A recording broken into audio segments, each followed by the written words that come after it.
Hello everyone, once again welcome back to my first class. Today we will discuss about the electrical measurements, second chapter of current electricity. Now this is the most important topic of first topic of Kirchhoff's law. देखिए 1942 में हमारे एक German scientist हुए थे Kirchhoff's. उन्होंने बताया था कि Ohm's law is valid only for a single conductor. Ohm's law को हम सिंगल कंडक्टर में ही यूज कर सकते हैं, but in complicated circuit we put the Kirchhoff's law. Kirchhoff's put two laws. Kirchhoff's ने अपने दो लॉज दिए थे। सबसे फर्स्ट था हमारा किरचॉफ्स फर्स्ट लॉ, और इस फर्स्ट लॉ का नाम उसने क्या बताया था बच्चा? दूसरा नाम भी बताया था इसका जंक्शन रूल। क्या बताया था? Junction rule. सबसे पहले हम फर्स्ट लॉ की ही बात करेंगे। तो फर्स्ट लॉ क्या कहता है? वो कहता है the sum of algebraic sum, the algebraic sum of all the current meeting at a point और a junction always equal to 0। मैंने ये मान लिया कि ये कोई जंक्शन है। अब जंक्शन की सबसे बड़ी पहचान क्या हो? जहां दो वायर आपके टच हो रहे हैं वो जंक्शन नहीं होता। जंक्शन में 3 और मोर देन 3 वायर कनेक्ट होने चाहिए। अब ये जंक्शन है, 2 पॉइंट से नोड बनता है, और 3 और मोर देन 3 पॉइंट से क्या बनेगा बच्चा? जंक्शन बनता है। तो ये हमने क्या मान लिया? कोई जंक्शन मान लिया इस तरह से। ये हमारा कोई जंक्शन है, ये इसका जंक्शन। यहां से हमारा बच्चा I1 करंट फ्लो कर रहा है, यहां से हमारा I2 करंट फ्लो कर रहा है, ये हमारा I3 करंट, और ये हमारा I4 करंट। जंक्शन से कुछ करंट जंक्शन की तरफ आ रहे हैं और कुछ करंट जंक्शन से जा रहे हैं। तो फर्स्ट लॉ क्या कहता है? The algebraic sum of all the current meeting at a point और a junction always equal to 0। ये हमारा किरचॉफ्स का फर्स्ट लॉ था। या फिर हम ये भी कह सकते हैं द इनकमिंग करंट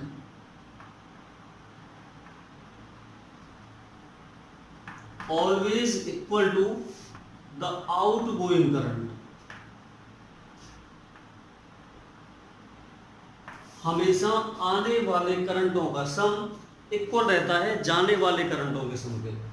देखिए यहां से एक हम एजम्पशंस देखते हैं, कोई भी एक डायरेक्शन ले लो। एजम्पशंस में ये बताएगा those current which flowing towards the junction taken as positive. जो जंक्शन की तरफ रहेंगे, those current flowing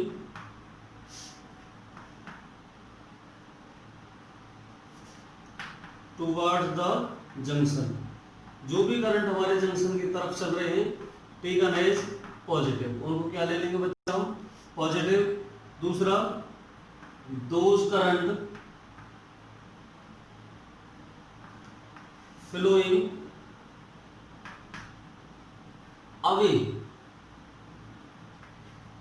from the junction, और उनको क्या ले लिया जाएगा? Taken as negative. तो एक चीज देखो, जो करंट हमारे जंक्शन की तरफ आ रहे हैं वो पॉजिटिव, और जो करंट जंक्शन से दूर जा रहे हैं वो क्या लिए जाएंगे? नेगेटिव। जबकि एल्जेब्रिक सम क्या रहेगा हमारा? 0 रहेगा करंट्स का।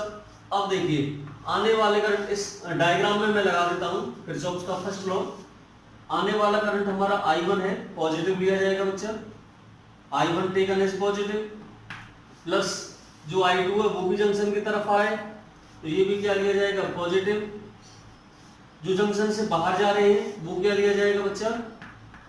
नेगेटिव लिया जाएगा, मैंने लिखा हुआ है। और करंट कौन सा जा रहा है जंक्शन से बाहर? I4 जा रहा है, और इनका एल्जेब्रिक सम क्या रहेगा? 0। यहाँ पर बताया हुआ है सारे करंट्स का जो सम है वो क्या रहेगा? 0 रहेगा। एम्प्लाइड एट यहाँ से I1 प्लस I2, इस जो नेगेटिव करंट है हमारा मैं इस तरफ ले जा रहा हूँ तो क्या हो जाएगा? ये पॉजिटिव I3 प्लस I4। अब यदि मैं डायग्राम को ठीक से देखें हम सभी, तो I1 और I2 ये हमारे क्या है? कैसे करंट हैं? ये इनकमिंग करंट है, आने वाले करंट है। और जो I3 और I4 है वो क्या हमारे? Outgoing current. तो यहाँ से क्या क्लियर हो गया कि हमारा क्या बन गया बच्चा, ये हमारा इनकमिंग करंट बन गया, और किसके इक्वल आया ये, आउट गोइंग करंट के, किसके इक्वल आया, आउट गोइंग करंट के इक्वल हो जाएगा। तो यहां से हमने क्या प्रूव कर दिया, किरचॉफ का फर्स्ट लॉ प्रूव कर दिया। इसी को हम जंक्शन रूल भी कहते हैं। और बच्चा इसका एक न्यू नेम भी है, इसका एक न्यू नेम है जिसको हम क्या बोलते हैं, law of conservation of charge, law of conservation of charge. ये हमेशा क्या शो करता है, law of conservation of charge को शो करता है, यानी कि चार्ज यूनिवर्स में कांस्टेंट है। आप जानते हो charge like energy, charge can neither be created nor be destroyed but it can transfer one form to another. इसका क्या मतलब है, देखिए जब हमारा ये जो करंट है ये होता क्या है, rate of flow of charge. जब चार्ज क्या करता है, फ्लो करता है, तो चार्ज एक्यूमुलेट नहीं कर रहा, फ्लो कर रहा है। यहाँ पर जितना चार्ज हमारा जंक्शन की तरफ आ रहा है, देखो यहाँ से जितना चार्ज हमारा जंक्शन की तरफ आ रहा है, जंक्शन की तरफ आने का मतलब टुवर्ड्स द जंक्शन, उतना ही चार्ज हमारे जंक्शन से क्या कर रहा है, निकल रहा है। जितना हमारा चार्ज आ रहा है उतना ही वहां से क्या कर रहा है, निकल रहा है। तो नेट चार्ज क्या रहेगा, यहाँ पर जीरो रहेगा। कहने का मतलब जितना चार्ज एंटर कर रहा है उतना ही चार्ज लीव कर रहा है। जब एंटर करने वाला चार्ज किसके इक्वल है, लीव करने वाले चार्ज के इक्वल है, तो जितना चार्ज एंटर किया उतना ही लीव किया। तो इसका मतलब ना ही तो चार्ज पहले था और ना ही चार्ज बाद में है, या जितना चार्ज पहले था उतना ही चार्ज बाद में है। तो क्या कह सकते हैं कि जो चार्ज है वो यूनिवर्स में क्या है, कंजर्व है। तो हमारा किरचॉफ का जो फर्स्ट लॉ है वो क्या शो करता है, law of conservation of charge. कई बार पूछा गया बच्चा 1 मार्क्स का क्वेश्चन है कि कौन सा किरचॉफ का कौन सा लॉ चार्ज की कंजर्वेशन को शो करता है, तो कौन सा बताएंगे हम बच्चा, किरचॉफ का फर्स्ट लॉ यानी कि जंक्शन रूल हमेशा कंजर्वेशन ऑफ चार्ज को शो करता है। आप इन चीजों को नोट करें, स्क्रीनशॉट लें। ये स्टूडेंट्स चलिए हम बात करते हैं किरचॉफ सेकंड लॉ की।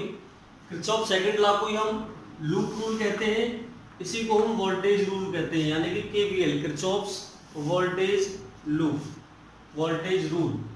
अब इसमें क्या है, ये किसी भी नेम से पूछा जा सकता है आपको, लूप रूल के नाम से भी, किरचॉफ्स वोल्टेज रूल या किरचॉफ सेकंड लॉ। अब ये कहता क्या है इसमें, वो ये कह रहा है the algebraic sum of all the EMF containing in a loop is equal to the sum of the product of their current and resistances। एक तो इसका ये फॉर्मूला बन रहा है, अगेन मैं रिपीट कर रहा हूं, आप केयरफुल सुने। The algebraic sum of all the EMF containing in a loop always equal to the sum of the product of their current and resistances। या फिर बच्चा ये कह सकते हैं हम the algebraic sum of the change of potential must be equal to 0। The algebraic sum of change the potential must be equal to 0। कहने का मतलब जो इसमें सेल्स लगे हुए हैं, जो आपकी बैटरी लगी हुई है, उनका जो ईएमएफ रहेगा वो हमेशा इक्वल रहता है किसके, उस लूप में पोटेंशियल ड्रॉप के इक्वल रहेगा। किसके इक्वल रहेगा, potential drop across all the register, पूरे सर्किट में, पूरे लूप में जितना पोटेंशियल ड्रॉप है वो किसके इक्वल रहेगा, उस लूप में इंक्लूडिंग सेल की ईएमएफ के इक्वल रहेगा। देखिए अब आप इस डायग्राम को देखिए, ये डायग्राम आपकी सारी चीजें क्लियर करेगा। बच्चा हमने दो सेल लिए हैं, पहले सेल का ईएमएफ E1 है, दूसरे सेल का ईएमएफ E2 है। इनको हमने इस अकॉर्डिंग अरेंज किया हुआ है। सबसे पहले आपको एक चीज क्लियर करा देता हूं मैं कि जैसे सेल का बच्चा हम ये लेते हैं, that is the positive terminal, छोटे वाला होता है नेगेटिव टर्मिनल। हमेशा जो करंट है वो पॉजिटिव से निकलता है और नेगेटिव में बच्चा एंट्री करता है। सर्किट को कंप्लीट होने के बाद यहाँ से निकलता है और यहाँ पर एंटर करता है। तो सबसे पहले आप ये डायरेक्शन समझें कि पॉजिटिव से करंट हमेशा निकलता है और नेगेटिव में एंटर करता है। अब इसके हमारे दो एजम्पशंस हैं, उनके बाद हम इसको प्रूफ करेंगे।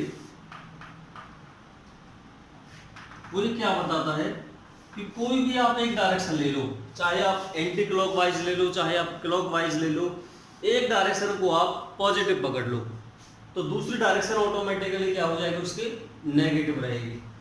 क्या बताएंगे हम, those current comma EMF are lies in anti-clockwise direction. Anti-clockwise direction in a loop are taken as positive. उसको क्या लेंगे बच्चा हम? पॉजिटिव. समझना अगली बात कि इसमें जो करंट और जो ईएमएफ है, यदि वो आपका एंटी क्लॉकवाइज डायरेक्शन में आ रहा है तो वो कैसा लिया जाएगा? पॉजिटिव लिया जाएगा. अब दूसरा पॉइंट बिल्कुल इसका वाइस वर्सा है कि दोज करंट्स और ईएमएफ आर लाइज इन, अब क्या होगा? क्लॉकवाइज डायरेक्शन में होगा. इसमें होगा आपका क्लॉकवाइज डायरेक्शन. क्या? करंट और ईएमएफ. तो वो आपका क्या लिया जाएगा? Are taken as negative. उसे हम किस में ले लेंगे? क्लॉकवाइज को नेगेटिव और एंटी क्लॉकवाइज को पॉजिटिव. दो चीजें अपने माइंड में बिठा लो. आपको ये पता होना चाहिए करंट हमेशा सेल से कैसे निकलता है? पॉजिटिव में. और एंटर कैसे करता है? नेगेटिव में. अब कुछ नहीं करना, हमें लूप लेके चलने हैं बस. देखिए दो लूप बने हुए हैं बच्चा. एक पहला लूप ये बन रहा है और सेकंड लूप आपका ये बन रहा है. कोई सा भी ले सकते हो आप इसे फर्स्ट लूप मान सकते हो, इसे सेकंड मान सकते हो, आपके ऊपर डिपेंड करता है. यदि मैं फर्स्ट लूप इसे लूँ और सेकंड लूप इसे लूँ, तो सबसे पहले लूप में चलिए आप. पहला लूप हमारा कहाँ से चलेगा? एफ से. करंट का एरो लगा हुआ है. सेकंड सेल है, I2 करंट निकल रहा है यहाँ से. R2 रेजिस्टेंस में एंटर करेगा, यहाँ से ऐसे घूमता हुआ इसमें आएगा. अब पहले सेल से देख लो, यहाँ से I1 करंट निकल रहा है. I1 ऐसे जाएगा, यहाँ से I2 ऐसे आ रहा है. यहाँ से इस पॉइंट पर C पर दोनों आकर के मीट करेंगे. यहाँ से कौन सा आ रहा बच्चा? I2. और यहाँ से कौन सा आ रहा? I1. दोनों मिलकर के I2 प्लस I1 एक तरह से क्या बना देंगे? I करंट, होल करंट बनाएंगे पूरा. और इस तरह से सर्किट को ये कंप्लीट करते हुए यहाँ पहुंचेगा. समझ आया? यहाँ से I1 करंट, यहाँ से I2 करंट, दोनों मीट करेंगे और R3 रेजिस्टेंस में पूरा करंट फ्लो करेगा. पहले सर्किट को लेंगे हम, पहले लूप को FCDE. कौन सा लेंगे बच्चा? फर्स्ट पॉइंट पर इन लूप फर्स्ट. कौन सा पहला लूप है? पहला लूप है बच्चा FCDEF. FCDEF.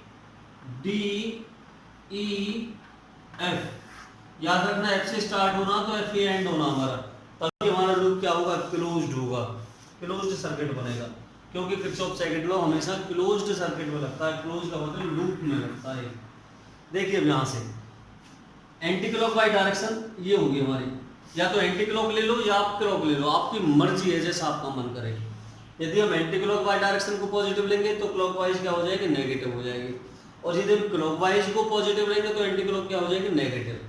देखिए अब ये हमारी क्या होगी? एंटी क्लॉक होगी डायरेक्शन, और क्लॉकवाइज क्या होगी? अब एंटी क्लॉक में जो भी चीज आए वो पॉजिटिव और जो क्लॉक में आई वो नेगेटिव. या आप ऐसा कर लो, यहाँ से एंटी क्लॉक को क्या कर लेंगे? हम नेगेटिव कर लेते हैं, तो क्लॉकवाइज क्या हो जाएगी? हमारी पॉजिटिव. आपका जैसा जी करे. तो अब डायरेक्शन हमें क्या लेनी है? ये लेनी है. ये क्या होगी हमारी?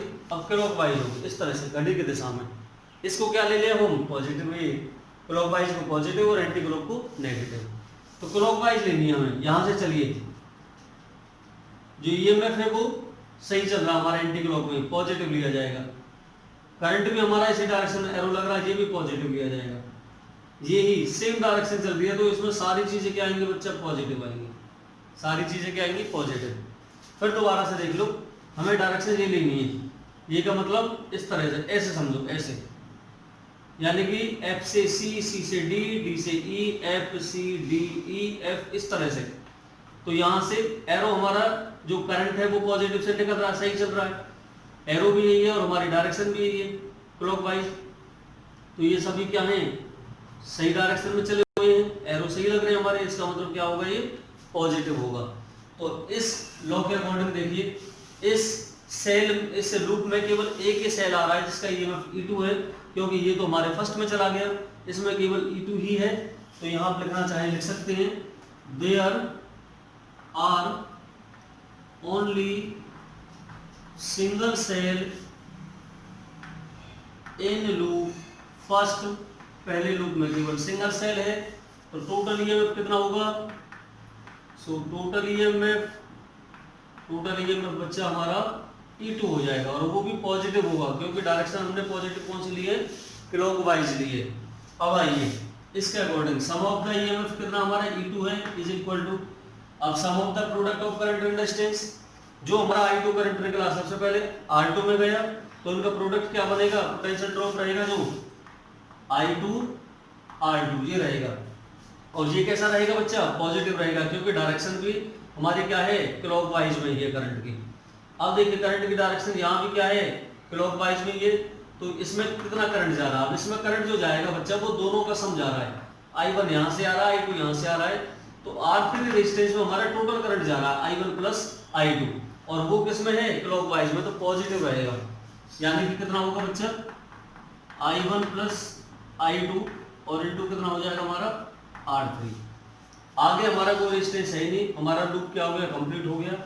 तो ये हमारी इक्वेशन, आगे हम इसे और ओपन कर लें, कितना होगा बच्चा, E2 is equal to I2 R2 plus I1 R3 plus I2 R3। Open करना चाहें तो उसे, ना करना चाहें तो एज इट इज रहने दो, कोई परेशानी नहीं है। तो ये हमारी क्या बन गई, इक्वेशन बन गई।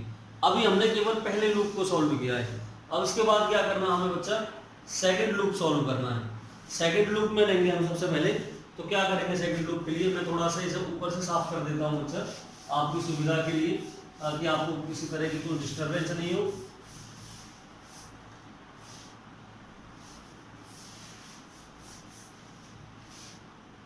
देखिए अब क्या लेंगे हम, इन लूप सेकंड। अब सेकंड लूप देखिए आप, सेकंड लूप यहां से देखिए A B C F A, A B C F A, ये वाला लूप ले लिया। अब इस लूप में देखिए बच्चा दो सेल आ रहे हैं हमारे, एक E1 और एक E2, तो क्या लिखेंगे, there are two cell in loop second. Second loop में दो सेल है, तो टोटल ईएमएफ कितना होगा इसका बच्चा, देखिए वही चीज है, आप डायरेक्शन कौन से ले रहे हैं हम, क्लॉकवाइज पॉजिटिव, एंटी क्लॉक क्या होगी, negative.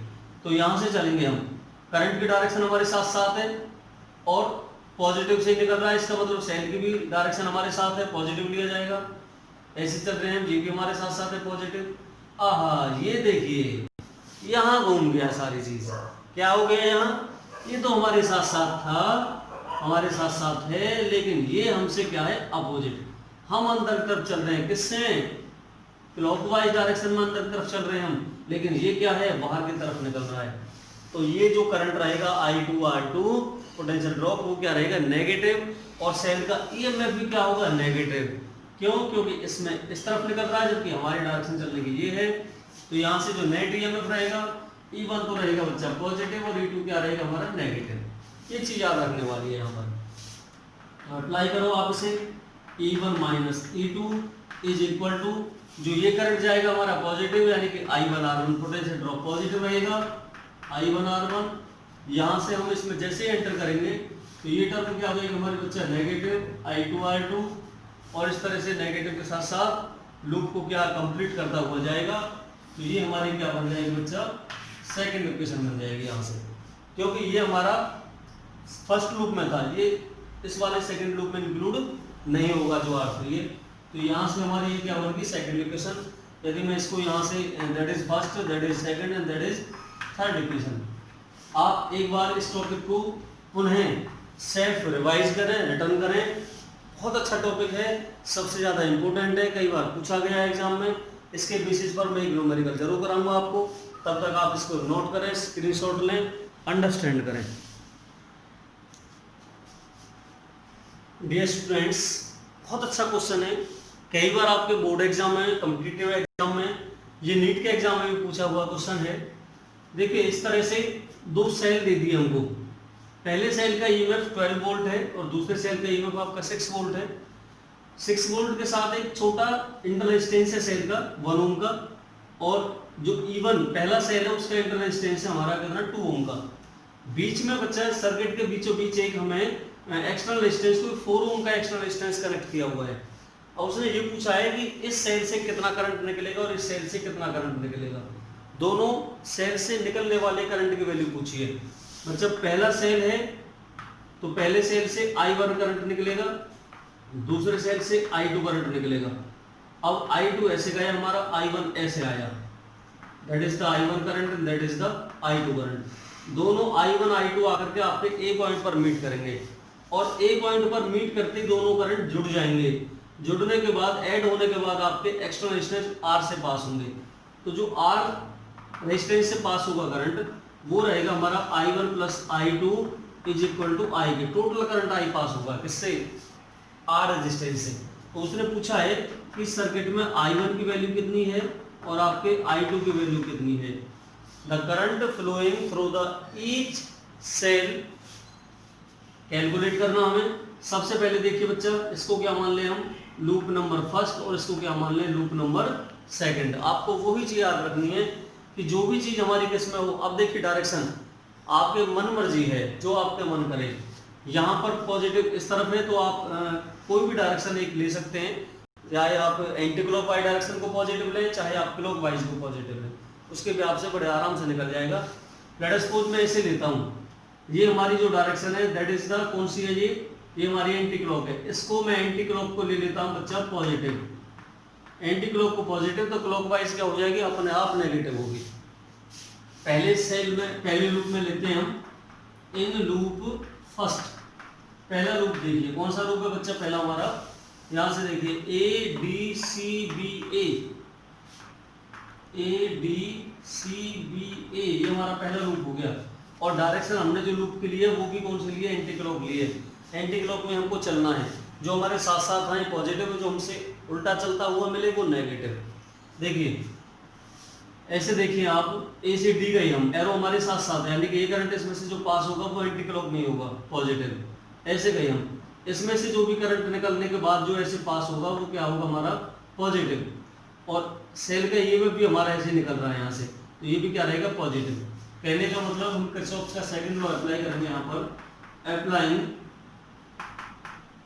KVL, Kirchhoff voltage loop apply कर दिया हमने सेकंड वाला। तो सम ऑफ द EMF यानी कि E1 इज इक्वल टू कितना रहेगा बच्चा, इसमें करंट कितना हमारा, देखिए जो इंटरनल रेजिस्टेंस से पास होगा वो हमारा सेल का ही करंट होगा, केवल कौन सा, I1। तो I1 R1 रहेगा, I1 स्मॉल r1 प्लस, इसमें से जो करंट पार होगा वो कंप्लीट रहेगा I। कंप्लीट I का मतलब मैं कह सकता हूँ I1 प्लस I2, दोनों का सम ही तो कंप्लीट रहेगा करंट। और रेजिस्टेंस कितना बच्चा इसका, कैपिटल R। यहां से ये हमने क्या मान लिया, इक्वेशन मान लिया, ये इक्वेशन मान ली हमने। अब इसकी हम वैल्यू रख दें, वैल्यू रखना चाहें, E1 की वैल्यू कितनी है बच्चा, 12 वोल्ट है हमारी। I1 हमें फाइंड आउट करना है और R1 की वैल्यू कितनी हमारी 2 है। तो ये बच्चा सीधा सीधा सा 2I1 हो जाएगा हमारा, प्लस इसकी वैल्यू कितनी हमारी 4 है, यानी कि I1 प्लस I2 और R की वैल्यू कितनी 4। इसे ओपन करें हम, 12 इक्वल टू 2I1 प्लस 4 से ओपन करना, 4I1 प्लस 4I2।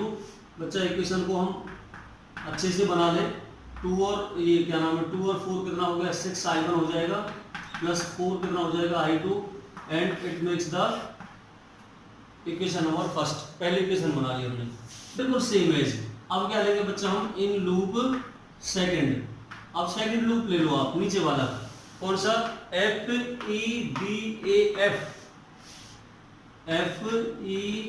FEDAF। इस सेकंड लूप में देखिए, वो ही आपको ध्यान रखना है कि एंटी क्लॉकवाइज पॉजिटिव और क्लॉकवाइज नेगेटिव, हम ऐसे चल रहे हैं। तो ये भी हमसे क्या आएगा बच्चा, अपोजिट नेगेटिव, ये भी नेगेटिव, ये भी नेगेटिव, सारी चीज क्या आएंगे, नेगेटिव आएंगी। सारी चीज किसमें आ रही है, नेगेटिव, कोई भी चीज पॉजिटिव नहीं है, क्योंकि सारी चीज अपोजिट है। हम ऐसे चल रहे हैं, इसका करंट ऊपर की तरफ जा रहा है, हम ऐसे चल रहे हैं, इसका एरो इस तरफ है, ऐसे चल रहे हैं हम, इसका भी एरो क्या है, अपोजिट है।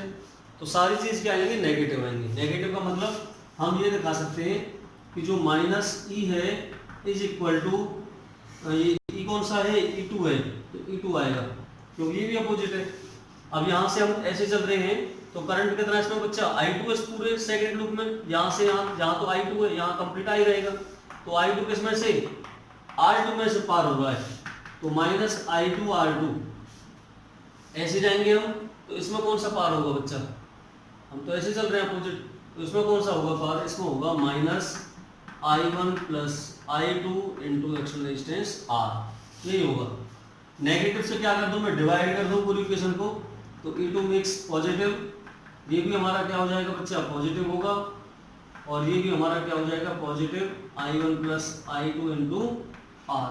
वैल्यू पुट कर देंगे यहाँ से, इसकी 6 वोल्ट है, I2 की वैल्यू में फाइंड आउट करनी है, R2 की वैल्यू कितनी 1 है, तो 1 I2 यानी कि केवल I2 आएगा, प्लस यहाँ से I1 प्लस I2, और इसकी वैल्यू कितनी है बच्चा, 4 है R की, ओपन करने से 6 equal to I2 plus 4I1 plus 4I2 implied at 6 equal to 4I1 plus 4 और 1 कितना हो जाएगा बच्चा, 5I2 हो जाएगा ये हमारा, और that is equation number second.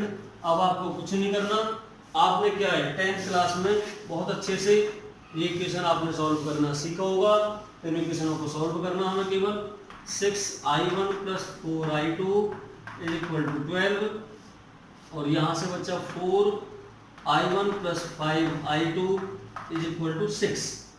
ये केवल आपको दो इक्वेशन क्या करनी है, सॉल्व करनी है। इनको इक्वल करने के लिए बच्चा हम क्या करेंगे, इसे तो मल्टीप्लाई कर देंगे हम 2 से, और एक इससे को मल्टीप्लाई कर देंगे हम किससे, 3 से, बिल्कुल हमारी इक्वेशन सही आ जाएंगी। 2 से मल्टीप्लाई करेंगे यहाँ से कितना हो जाएगा, 12I1 plus 8I2 is equal to 24, 3 से करना बच्चा 12I1 प्लस 15I2 और कितना हो जाएगा 18, इसे क्या कर देंगे सब्ट्रैक्ट इक्वेशन को, कैंसिल हो गया, कितना बचेगा यहाँ से -7I2 इज इक्वल टू 24 से 18 चलेगी, बच्चा कितना बचेगा 6 बचेगा यहाँ से, और I2 की वैल्यू कितनी आ जाएगी हमारी -6/7 एम्पियर, जो भी वैल्यू आएगी हमारी।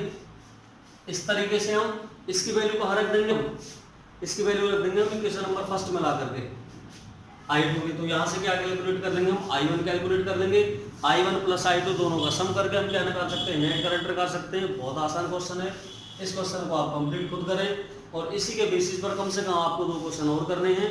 बहुत अच्छा टॉपिक है, आपके बहुत सारे कंसेप्ट क्लियर करेगा, आपके कॉम्पिटिटिव एग्जाम में भी, बोर्ड एग्जाम में भी सारी चीज़ें क्लैरिफाई होंगी। नेक्स्ट जो हमारा टॉपिक रहेगा वो रहेगा आपका व्हीटस्टोन ब्रिज, और व्हीटस्टोन ब्रिज को किरचॉफ लॉ से भी कराया जाएगा आपका, बहुत इंपॉर्टेंट टॉपिक है। फिर पोटेंशियोमीटर, मीटर ब्रिज, जो भी आपके होने वो इंस्ट्रूमेंटल टॉपिक होने हैं। आप इससे पहले जो हमने फर्स्ट चैप्टर कराया है, सेल्स कराए हैं, सीरीज पैरेलल मिक्स ग्रुपिंग, बहुत सारे टॉपिक कराए हैं, सारा चैप्टर क्लियर कराया है। तो उन वीडियो को यदि आपने अभी तक नहीं देखा है तो जाकर के देखें।